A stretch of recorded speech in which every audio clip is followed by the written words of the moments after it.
They're comfortable, they're iconic, they go with everything, mostly. They are the Birkenstock Bostons. And yet, despite all of this, they have got one enormous flaw.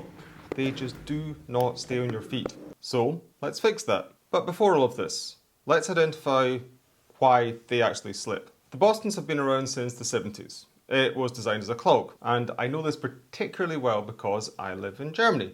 And the Germans have a, let's say, a love-hate relationship with not only the Birkenstock Bostons, but just Birkenstocks in general. They love to hate them, and they hate themselves for loving them. They are, in the truest sense, or at least the Bostons are in their truest sense, they are a house shoe. A shoe for the house. That means it's not supposed to see sunlight. The Germans are absolutely aghast at this Jedi mind trick that's been collectively pulled in the rest of the world. The Bostons, of all things, are now a fashion statement. And a fashion statement they actually see outside of the house. I mean, maybe you could make an argument for the Arizona.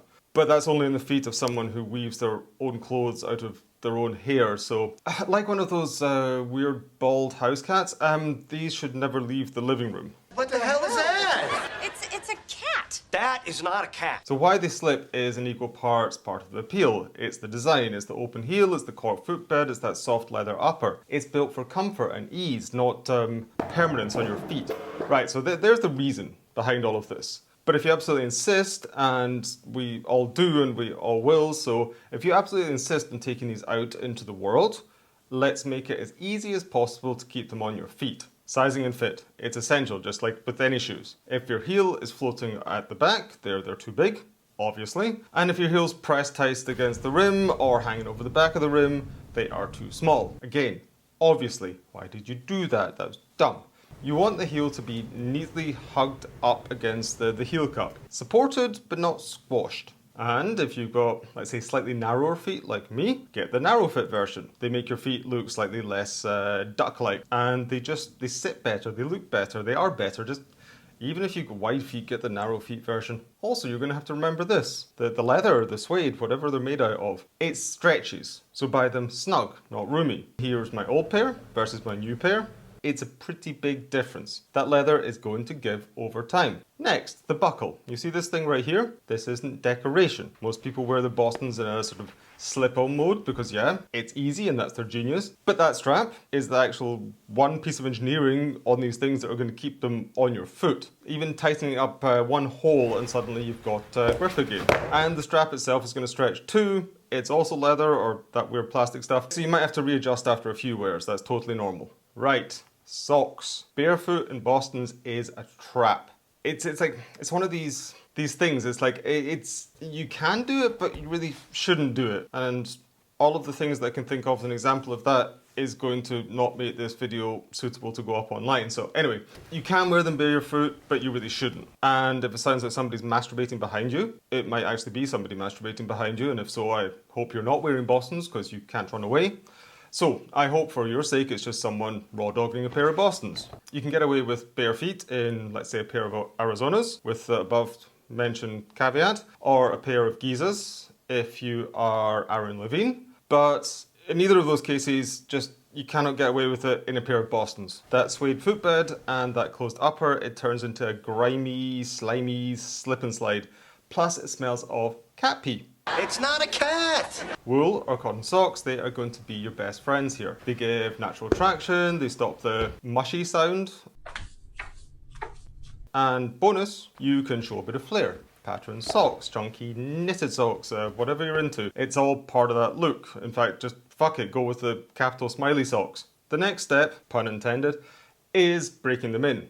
I mean, the whole point of Bostons is that cork footbed, right? I think that's the only reason something this hideous has been allowed to exist for so long and has been allowed to, what's the right word for it? Exist for so long, that will do. These cork footbeds immoist your foot over time. The heat, the pressure, all of it sort of gradually beds down until it feels like it's a custom-made sole. If they feel awkward or uncomfortable at first, that's totally normal. Give it a week of wearing them around the house with socks.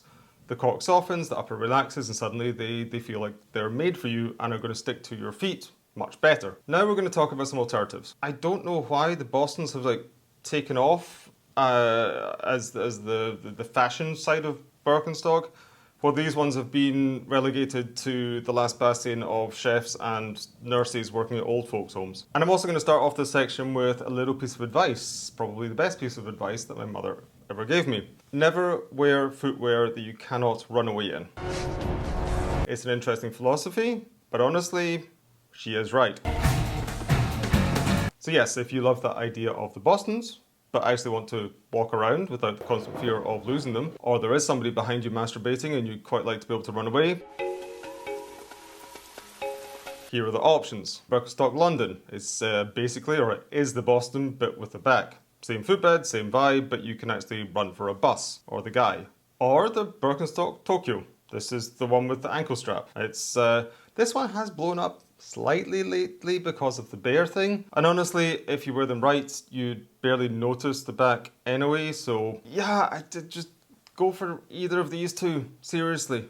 And then all your problems are solved. Maybe not all of your problems, but your footwear problems with Birkenstocks, they're solved. I can't solve the rest of your problems. Go to therapy. This isn't where I just go into a long tirade about getting sponsored by BetterHelp. Although BetterHelp, if you are listening, I'll swap advertising for therapy hours. The last point I want to make, if I haven't talked you out of Bostons already, is you just have to embrace the shuffle. Anything faster than a meditative shuffle will see your knees and shins and ankles reduced to the dust whence they came. Unless you keep your Bostons in the house where they belong and switch them out for some alternatives, the ones above, or some proper footwear. Please, God, tell me I have not inspired something burgundy. They are so dedicated to this stupid idea, and let's face it, nothing dies harder than a stupid idea. And the fact that you've got replica written down the side of your gun.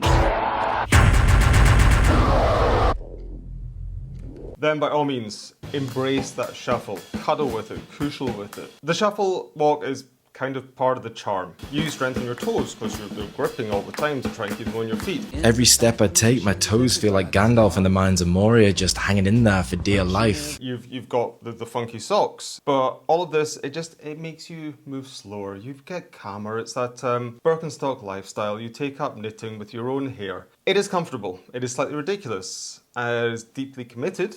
And maybe that is why we love them. Maybe that's why they have this enduring charm. They force you to slow down a little bit. Right, so where are we? Get the right size, tighten the strap, wear socks, and maybe you'll stop chasing your shoes down the street barefoot. If you've got your own trick for keeping them on your foot, drop it in the comments below, because I guess collectively we could just solve this once and for all. And if you've enjoyed this video, you know what to do. Subscribe, and I'll see you next time. And I'll probably be wearing something equally as impractical.